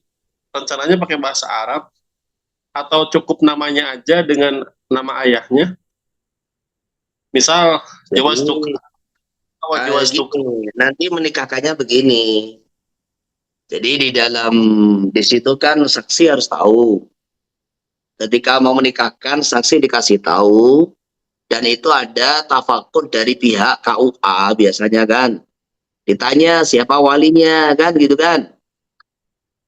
Karena ayah meninggal dunia, kakek tidak ada, ayah kandung meninggal dunia, kakek kandung meninggal dunia, maka satu-satunya wali adalah pindah kepada saudara. Maka di situ saksi dikasih tahu bahwa ini walinya adalah saudara laki-laki. Nah, ketika saksi sudah tahu bahwa di situ walinya adalah saudara laki-laki, maka menyebutkan angkahtuka wazawastuka fulana ukhti. Nah, iya. Kata-kata ukhti itu nggak wajib. Tetapi alangkah bagusnya tetap itu disampaikan. Jadi sebutkan nama ayah gitu loh. Jadi angkahtuka wazawastuka mauliyati wa ukhti, begitu. Wanita yang di perwalian saya dan juga saudara saya, kan gitu kan. Jadi angkahtuka wazawastuka mauliyati wa ukhti fulanah binta fulan almarhum, kan gitu kan. Kayaknya sudah meninggal toh? Sudah. Nah iya. Jadi ini lebih tahqiq gitu loh. Angkahtuka ya fulan ibna fulan, angkahtuka wazawastuka mauliyati, wanita yang di bawah perwalian salah, wa ukhti asyaqiqah, kan gitu kan. Wa ukhti syaqiqah fulanah binta fulan almarhum. Bimahri kada wa kada rubiyah halan. Itu lebih baik. Mauliyati wa ukhti syaqiqah fulanah binta fulan gitu. Nah kalau diterjemahkan, wahai fulan ibna fulan, aku nikahkan kamu, aku kawinkan kamu dengan wanita yang di bawah perwalian saya, dan juga dia saudara kandung saya, yaitu fulana, putrinya fulan, yang telah meninggal dunia, atau gitu aja. Nah, itu lebih bagus gitu loh. Tapi seandainya fulana binta fulan almarhum udah cukup, nah itu udah sah. Apalagi? Almarhum itu perlu disebutkan atau tidak, Kiai? Dan nanti kan nggak Untuk disebutkan. almarhumnya perlu disebutkan atau tidak? Ya nggak wajib gitu loh. Tapi kan biar tahu bahwa kamu tuh sebagai saudara laki-laki memang walinya gitu. Oh, iya. Jadi disebutkan tuh lebih bagus. Berarti Supaya Kiai apa? Nanti walaupun tanya-tanya ini kok yang menikahkan saudara ayahnya kemana kan gitu kan. oke. Siap, Kiai. Salah. Jadi fulana pintu almarhum fulan kan juga boleh begitu. Jadi fulana putrinya almarhum fulan. Apalagi?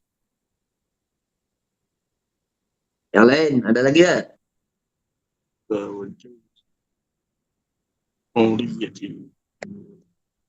Bebas pertanyaan. Kalau enggak kita baca lagi, masih ada waktu ini. Izin Kiai. Ya. Gimana? Assalamualaikum. Ya, Pak Amran, ini bertanya ini fenomena apa yang mungkin yukhalif jumhur, tapi saat ini malah digunakan di Mahmud. Suaranya tes. putus-putus. Suaranya putus-putus. Oh, tes. Halo nggih ya. Ya. Pelan-pelan. Ya. Siap, matur nuwun. Ini ya, mengambil fatwa tapi dari selain kaul jumhur ya, seperti beberapa forum bahasukan saat ini sering kayak kemarin ada fatwa di LBM itu membolehkan apa itu badal tawaf ifadah, bahkan pakai pendapatnya Imam Atha gitu kan. Saya lihat tentang pernikahan juga sama. Di Mahkamah Pengadilan itu yang dipakai malah pendapatnya Syekh Ibnu Taimiyah yang tolak 3 itu jatuh 1 ya. Artinya Ya. apakah itu bisa dibenarkan? Artinya mengambil fatwa yang mungkin itu yukhalif jumhur tapi mungkin dianggap maslahah untuk saat ini. Manterno nih. Jadi ketika itu sudah kan gini kan, kalau kita sebagai apa tuh namanya yang dianggap sebagai menyampaikan fatwa itu sebagaimana arahan dari guru kita Kiai Zaron rahimahullah. Karena fatwa ini itu kan fatwanya satu Ibnu Taimiyah, yang kedua fatwanya Daud Al-Dhahiri. Karena fatwa ini di luar 4 mazhab, maka kita tidak merekomendasikan dan tidak memakai. Jadi kalau orang tanya kepada saya, kepada kita, alumni Al-Fatah khususnya, tanya masalah tolak 3 dalam sekali ucap, yang diputuskan oleh majelis pengadilan, bahwa itu jatuh 1, Anda bertanya kepada mereka saja. Biar mereka yang berfatwa, biar mereka yang bertanggung jawab indallah gitu. Kalau kamu bertanya kepada saya, maka kepada kami, keluarga Al-Fatah, Ustadz-Ustadz Al-Fatah semua, dan ini saya sudah mutakarah sendiri dengan beliau, Kiai rahimahullah, orang yang seperti ini pengalamannya, orang yang sudah tolak 3 begini, mau diapakan, nanti tetap kalang kabut itu keluarganya gitu. Karena ini ijma 4 madhab masalahnya gitu loh. Ini ijma 4 madhab, bahwasanya tolak 3 dalam sekali ucap itu jatuh 3. Ini sepakat ijma 4 madhab. Ya, yang begini ini, makanya kalau kita ditanya, tetap itu kita mudzakarah dengan beliau, ya tetap kita tidak merekomendasikan dan tidak akan memakai pendapat Ibnu Taimiyah dan Al-Dhahiri. Tetap yang kita pakai ijma 4 madhab jatuh 3. Begitu. Kalau kamu ingin pendapat ringan, datang aja ke pengadilan. Sudah, silahkan. Biar mereka yang tanggung jawab, kan gitu kan. Biar mereka yang tanggung jawab. Karena apa? Karena kita juga punya solusi. Nah, mereka alasannya memudahkan umat. Punya solusi, padahal nggak seperti itu mestinya. Jadi mestinya itu kan uang negara untuk Departemen Agama, untuk kau itu kan banyak sebetulnya. Mereka sudah dibiayai. Baguslah orang tuh setiap mau nikah, duduklah 10 menit, 15 menit, setengah jam. Jangan orang tuh datang, nikahkan, makan-makan, terus maunya pulang pergi, terus dapat amplop gitu, tok, gitu loh.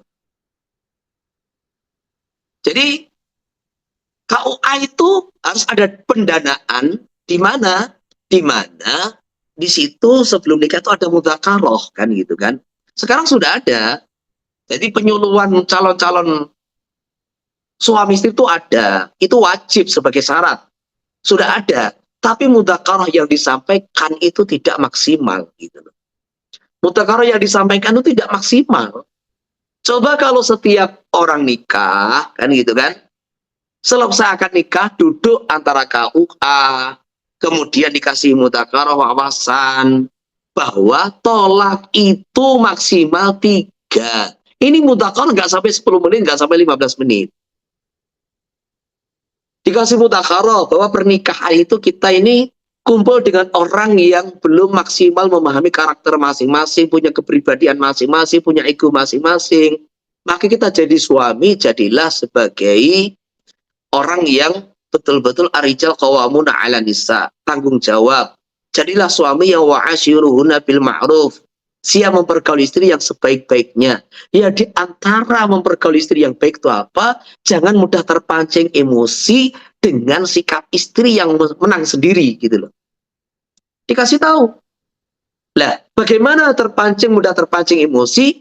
Ketika melihat istri, sikapnya, ucapannya yang menyebalkan, menyakitkan hati, dikit-dikit cerai. Nah, dikasih mudzakarah 10 menit. Cerai itu ada batasnya. Diulang-ulang. Cerai itu ada batasnya. Coba. 3 kali.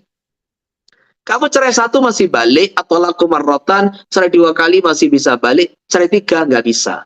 Entah kamu ucapkan itu bertahap, kamu ucapkan sekali majelis, itu jatuh 3. Coba kalau KUA itu setiap selesai akad, mudzakarah semacam ini, 4 mata langsung kepada suami, dia akan hati-hati. Dia akan hati-hati gitu loh. Nah sekarang tuh rasanya karena memudahkan, bukan memudahkan, itu menjerumuskan gitu loh.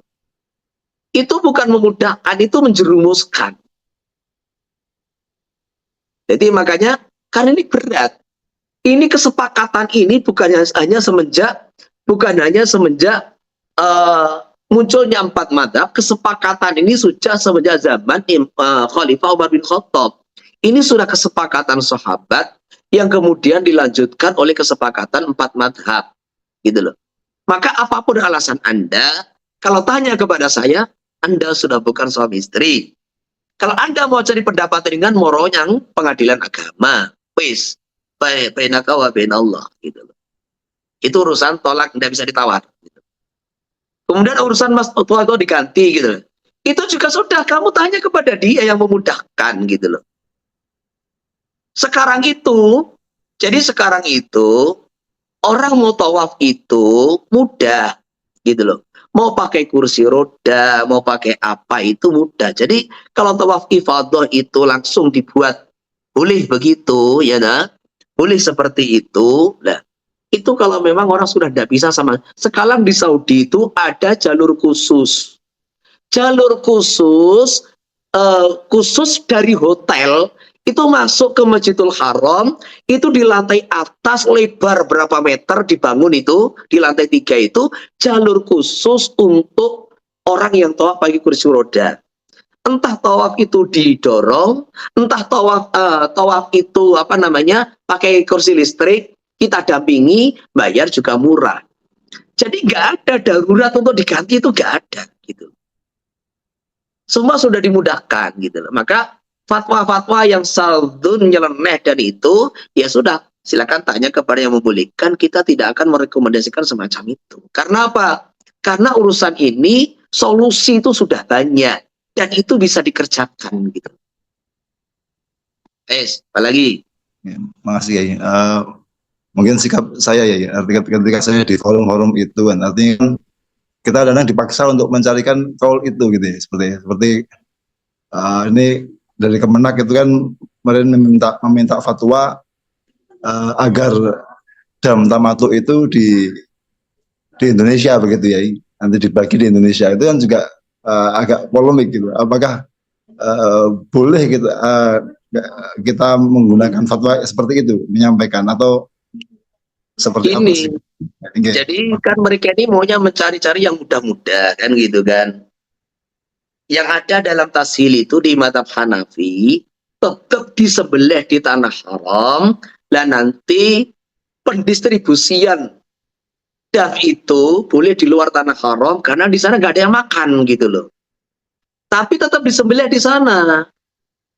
Jadi disembelih di sana, lah pendistribusian itu nanti dibawa keluar tanah haram kepada fakir miskin yang membutuhkan. Itu boleh. Tetapi kalau disembelih di luar tanah haram, sampai sekarang kita belum menemukan. Dan kamu kalau dipaksa gampang, oh nggak ketemu, sudah gitu aja, dan nggak usah dicari. Jadi ada gini loh, ada tashil mal farqu baina tashil wa tasahul kan gitu kan. Jadi disitulah aku kasih mukadimah di kitab tashil, walaupun juga pernah difitnah itu dilaporkanlah kepada atasan, kitab tashil itu terlalu memudahkan ya. Anda itu lapor-lapor kepada orang yang juga nggak tahu persis cerita mengenai tashil, nggak pernah membaca tashil, gitu loh. Saya nulis tashil langsung bimbingan Kiai Uzairon rahimahullah gitu loh. Bahwa pendapat-pendapat yang memang muktamad dalam mazhab Syafi'i, dan di situ sulit bagi orang awam, contohnya itu masalah masalah jabirah, masalah isti'adhah, masalah mutahayyirah. Nah, itu memang ada rekomendasi dari beliau supaya carikan qaul yang ringan gitu loh. tetap kita tulis qaul mu'tamad, kita kasih kemudahan. Dan bahkan di Fathul Muin itu ada kalimat yang saya buang, itu perintah Kiai Zero juga. Yaitu satu pendapat yang mengatakan, pendapat madzhab Maliki yang mengatakan bahwa anjing itu tidak najis. Itu suruh buang itu. Itu ada di Fathul Muin tapi suruh buang. Gak usah disebutkan. Kenapa? Banyak orang salah paham. Ketika anjing tidak najis, oh berarti halal lah. Padahal ini kan nggak nyambung gitu loh. Jadi makanya apa itu namanya, satu perkara itu harus beda. Kita harus bisa membedakan antara tashil dengan tasahul gitu loh. Tashil itu memang kondisi pendapat itu berat di masyarakat. Lah ambil itu pendapat yang ringan, yang penting itulah masih dalam lingkup madhab lah, masih qaul mu'tabar dalam a'immatul arba'ah, tidak keluar dari lingkup madhab 4 kan gitu kan. Dan itu diakui. Contohnya kayak masalah gandoh. Contohnya di masyarakat lagi masalah itu yang suruh mencarikan bagi hasil memelihara ternak kan gitu kan. Dan itu ya masih ada lah dalam madhab 4 itu masih ada. Tetapi masalah itu dam disembelih di Indonesia, lah itu repot gitu. Jadi karena apa? Karena seumpama dam itu tetap disembelih di Saudi, lah pendistribusian dibawa ke Indonesia juga tidak terlalu sulit gitu. Jadi seperti itu, karena hadiah balighul Ka'bah. Jadi hadiah balighul Ka'bah. Jadi yang seperti ini nih kita tidak walaupun dia mau berusaha mencari-cari, akhirnya ya tunggali tayamum di pesawat itu loh, nggak tahu tuh dari kitab apa ya nggak tahu itu. Jadi tayamum di pesawat barang itu bukan satu-satunya solusi yang bisa dikerjakan, masih banyak solusi yang tetap berpegang dengan madzhab tuh masih bisa gitu. Jadi makanya kalau seandainya begini ya, orang tuh di pesawat tutup suruh wudhunya pakai air disemprot gitu kan, itu masih bisa. Lah sholatnya dengan isyarah itu masih banyak ulama yang mengatakan yang penting dia mengerjakan semampunya, nggak wajib diulangi. Itu Qadhi Husain, Imam Muzani masih membolehkan. Karena itu kan idza amartukum bi amrin fa'tu minhu mastata'tum gitu. Ketika saya perintahkan satu perintah, ya kerjakan semampunya. Orang di pesawat itu kalau suruh rukuk, sujud semua sholatnya, waduh masakoh banget gitu loh. Sehingga fatwanya, pendapatnya Qadhi Husain, pendapatnya Imam Muzani, ketika orang tuh mengerjakan suatu perintah sudah sesuai maksimal dari kemampuannya, ya sudah gak perlu diulangi. Walaupun kalau mu'tamad tetap wajib diulangi sholatnya, gitu loh. Lah masalah ini coba dikaji lagi, masakohnya tuh sebesar apa kan gitu kan. Jadi kalau masalah tadi yang masalah apa namanya tolak 3 itu yang kesalahan tuh bukan masalah memudahkan umat, itu menjerumuskan. Karena kita bisa kasih solusi dengan memberikan pencerahan dan mudzakarah kepada para pengantin baru itu tadi. Nah ini masalah haji, kita suruh mencari, nah itu kalau menurut pandangan kita ini itu enggak terlalu urgent, bukan terlalu yang sifatnya itu betul-betul darurat, bukan. Gitu. Kan ini masalah duit gitu loh. Itu yang banyak mafia di Saudi, mafia dam tuh siapa? Ya orang Indonesia gitu. Nanti ketika uang tuh di sebelah Indonesia, ya nanti akan bermasalah lagi. Gitu loh. Jadi makanya itu yang paling bisa dipercaya itu ya menyembelih dam itu diserahkan kepada Bank Ar-Rajihi kan gitu kan. Serahkan kepada Bank Ar-Rajihi itu terpercaya gitu loh. Bayar kepada Bank Ar-Rajihi, nanti ya biar disembelih di sana. Kalau bayar dam itu kepada calo-calo itu banyak masalah gitu loh. Jadi bayar 100 orang disembelih cuma 10, 20, yang lain nggak disembelih kan gitu kan. Kalau setiap orang juga suruh datang ke kandang kambing juga masalah. Ini yang haji 200.000 Indonesia itu. Lah 200.000 itu hampir semua hajinya tamattu lah gitu kan. Gitu loh. Maka mencari kambing 200.000 coba ini kan kita tinjau lagi lah. Mencari kambing 200.000 itu insya Allah kalau Saudi ya ada itu. Jadi bisa dipercaya begitu itu. Maka langsung ke Bank Ar-Rajihi begitu itu. Lah kalau itu 200.000 cuma kita satu rombongan dicekati sama calo-calo yang ada di Mekah, itu pengalaman banyak masalah gitu. Apalagi harga kambing di bawah standar kan gitu kan. Kalau kita datang ke kita datang ke kandang langsung itu kambing paling murah itu ya sekitar 350 real sampai 400 real gitu. Itu paling murah. Jadi gitu aja. Jadi masalah ini kita belum terlalu menganggap satu urgent kan gitu kan. Tapi kalau memang itu kondisi kita kan nggak tahu di sana. Coba yang haji itu mamanya 3 juta orang.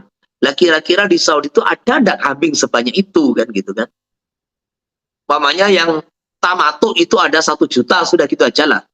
1 juta atau 2 juta, kira-kira kambing 1 juta itu di Saudi ada apa enggak gitu. Lah kalau memang itu Saudi sendiri itu sudah kewalahan menyediakan 1 juta kambing untuk dam itu enggak ada, lah itu mari kita bahas, silahkan kan gitu kan. Mari kita bahas apakah sudah sampai tingkatan urgent gitu loh. Jadi harus ditanya dulu kepada pihak Saudi. Jadi pihak Saudi ini kewalahan enggak menangani kambing dam yang jumlahnya 1 juta orang sampai 2 juta orang, umpamanya begitu. Kalau pihak mereka tidak kewalahan, karena dam itu penyembelihannya nggak ada batas akhir gitu loh. Walaupun sunnahnya itu disembelih tanggal 10 Dzulhijjah dan boleh disembelih antara tahalul umroh dengan haji juga boleh, kemudian tidak ada batas akhir kan masalahnya kan.